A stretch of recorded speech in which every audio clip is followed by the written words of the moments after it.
just at the top of the hill in front of us, there's a light tan antelope called a greater kudu. As we get around this curve, she's going to end up to our right, kind of back in all that tall grass. Now they are the second tallest antelope in Africa. Full-grown male can get to 5 feet just at shoulder height. Actually tell that one's a female, she doesn't have horns. Only the males have the horns for them. Also up here to our right, you'll see a copper-colored antelope called a bongo. Now bongo are also known as the ghosts of the forest because they are so rarely seen out in the wild.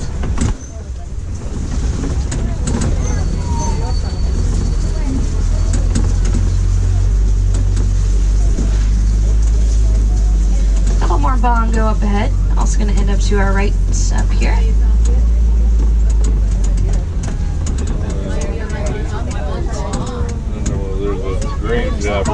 Now horns on top of a bongo's head are tilted backwards. That is to help them get through the thick underbrush of the forest rather quickly. It does help them to get away from their predators. Now both males and females have those horns. Only real difference are the male's horns are just a little bit larger.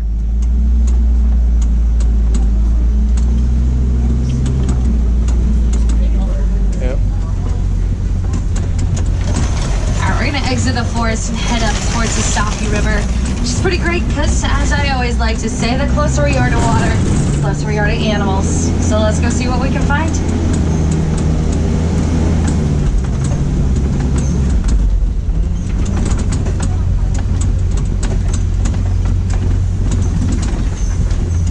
All right, couple Nile hippopotamus just up ahead. They're going to end up to our right down here.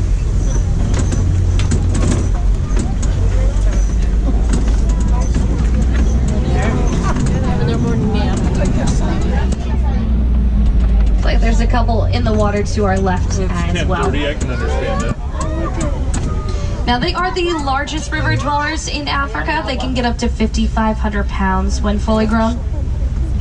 They are nocturnal, so most active at nights. More activity usually brings more vocalizations.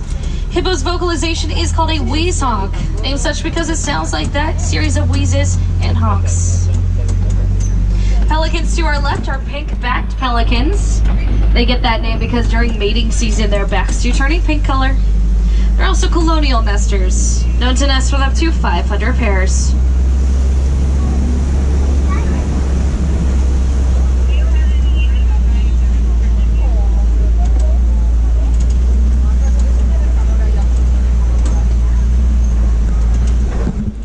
Couple hippos off to our left as well.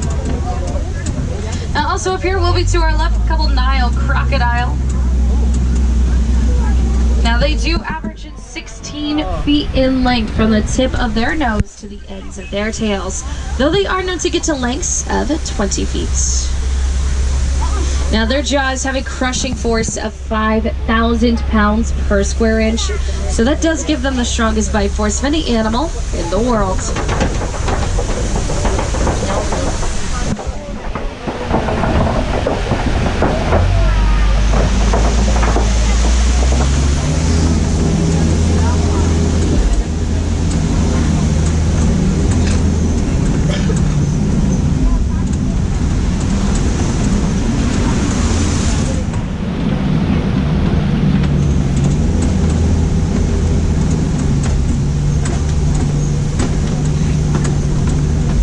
We are about to enter a completely different ecosystem called the savannah.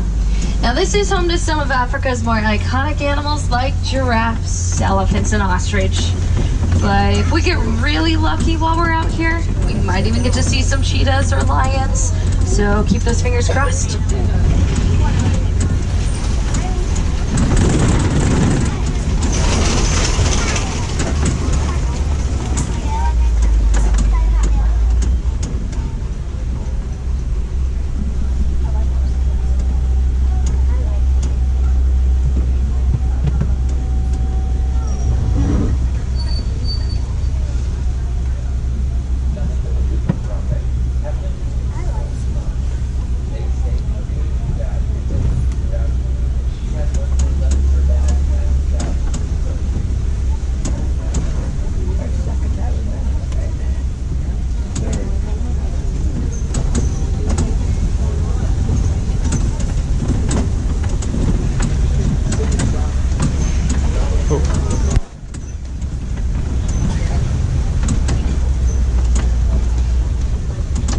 see some giraffes way in the distance over to our right through all those trees.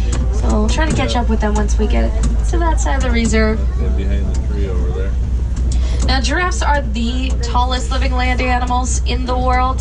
Fully grown, they can get up to 20 feet tall, but they do get a bit of a head start with that height.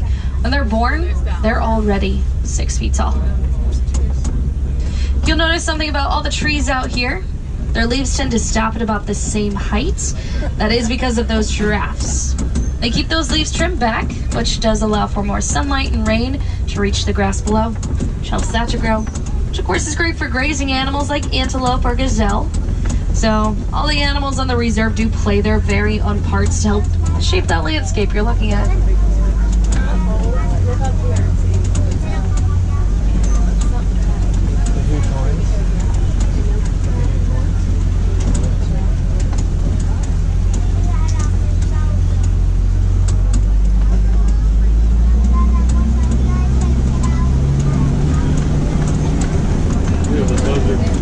As we come around this curve, going to be over to our left, a little bit farther back. There's some dark brown antelope called sables. Now, they're the official emblem of this reserve. That's because they are very resilient animals. They never back down from a fight to protect one of their own. Cattle with really big horns close to us. These are Ankole cattle, also known as Watusi cattle. Now, those horns do grow to be about 3 to 4 feet in length each. So the horns are pretty big, but they're hollow, so they're not very heavy. Prevent sunburn because their tongues do spend so much time out of their mouths collecting those leaves.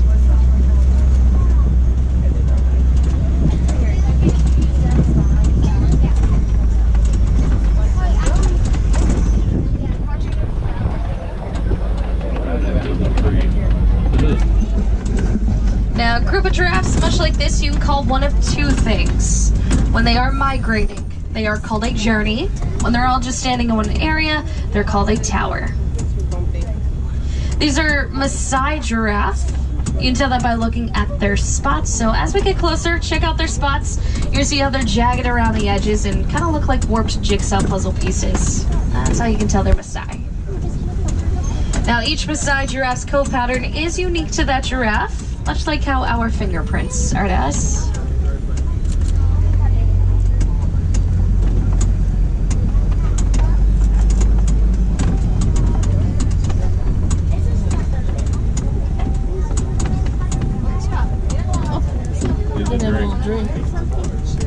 Good shot from there. Now, also up ahead, gonna be to our right, up on that hill, right underneath that building, is a very small gazelle called Springbok. Now, Springbok can get to 60 miles an hour, so that does make them amongst the top 10 fastest living land animals in the world. Gray antelope are white-bearded wildebeests, and then the lighter brown antelope here are Patterson eland. Now, they are the largest antelope in Africa. Full-grown males can stand at 6 feet just at their shoulders and weigh over 2,000 pounds.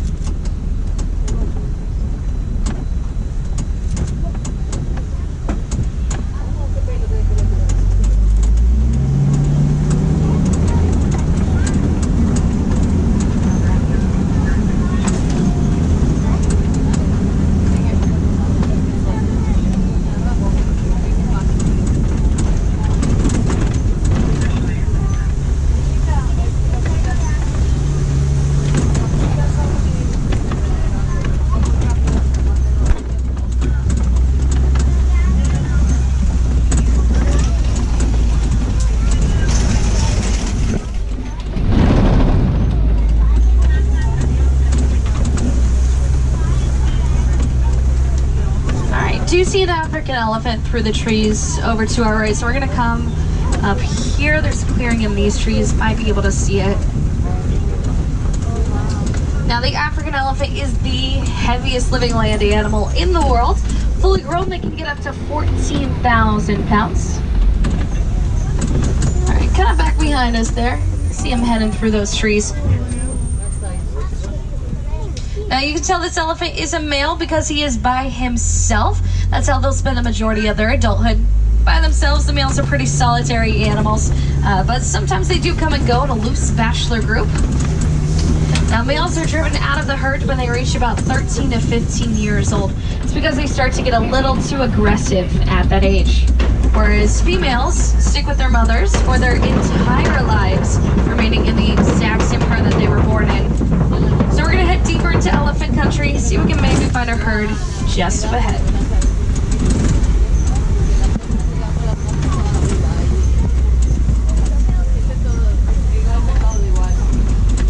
You can tell some elephants have been over here.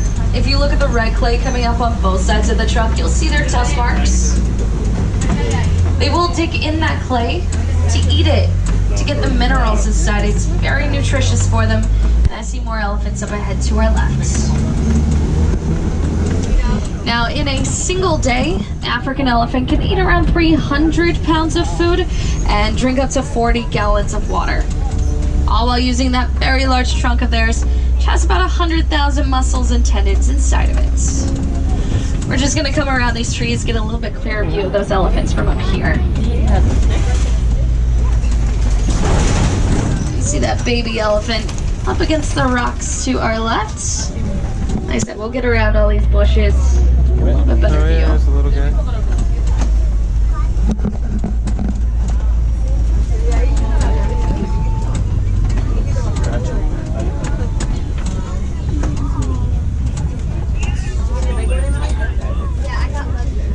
Now, elephants do not have any natural predators.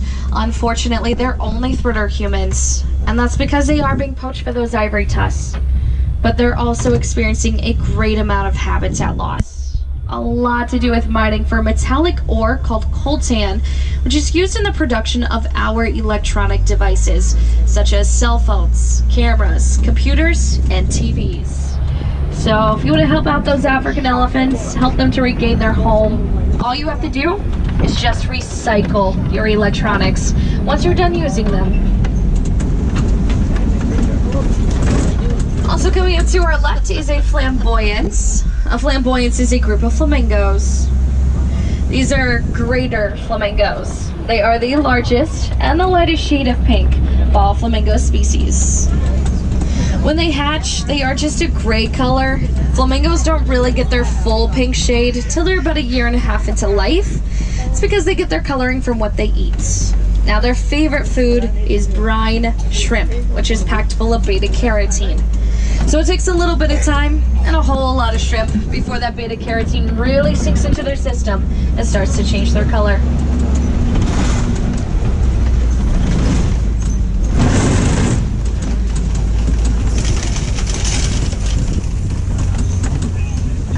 Over to our left, you're going to see a very large mud wallow.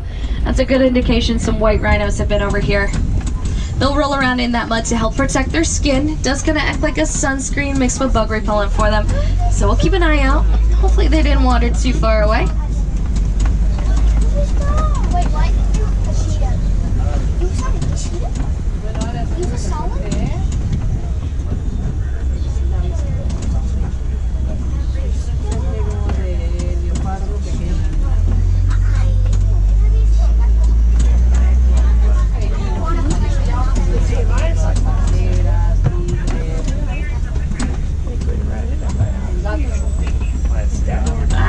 Once we come around this curve, there is a cheetah that's going to end up over to our left. Right there.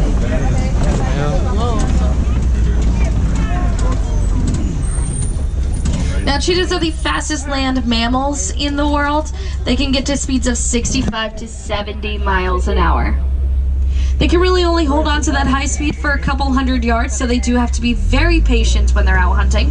They have to wait until their prey gets close enough before they can even attempt the attack. Now, they are the only cats in the world with them.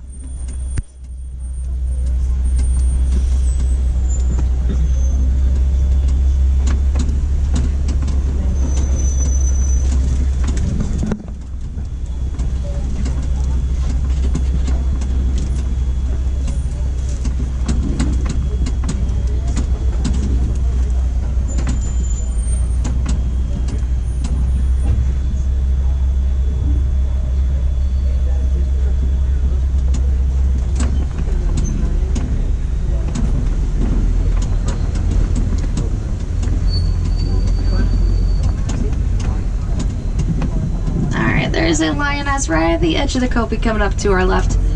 We'll get a little bit closer once we come around the rocks a bit more. You can see that male a little bit farther up ahead as well. Figure it out.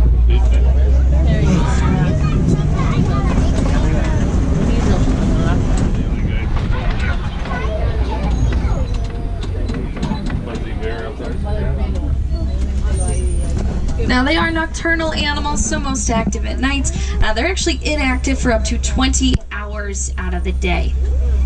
So at night, they're going to do most of their hunting, and it is the lionesses that go out to do the hunting, while the male will stay back to protect the territory and any cubs there may be. They are the largest big cats in Africa, second largest in the world.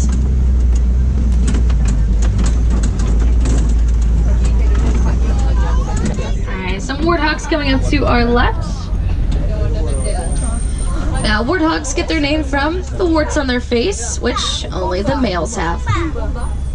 They are the largest burrowing animals in the world, though they prefer to reclaim burrows rather than dig them out themselves. Up here over to our right, you're going to see those white rhinos tucked into that tree line, and then a little bit closer, some small brown antelope called Bontabak, who are the cousins of the white-bearded wildebeest we saw earlier. And there are a couple ostrich eggs coming up on the ground here as well. Ostrich eggs falling. Now, white rhinos get their name not from their color, but from the Afrikaans word wijd, which actually means wide. So they do have very wide mouths and a broad set body. We call them white rhinos just because of a simple mistranslation of that word wijd. 5 different kinds of rhino in the world, 2 of which are in Africa, the black and the white. The white is the largest of them all. But unfortunately for rhinos everywhere, they are being poached for their horns, which are just made out of keratin, the exact same thing as our hair and our fingernails. Now up here will be top of the hill to our left is a scimitar horned oryx. It gets its name because its horns are shaped much like the Middle Eastern sword, the scimitar. They do mainly reside in the deserts, and they are definitely built for it. They can go up to 9 months without a single drop of water. It's because they get all the hydration they need from the plants they eat, and they don't sweat until their body temperature reaches 115 degrees.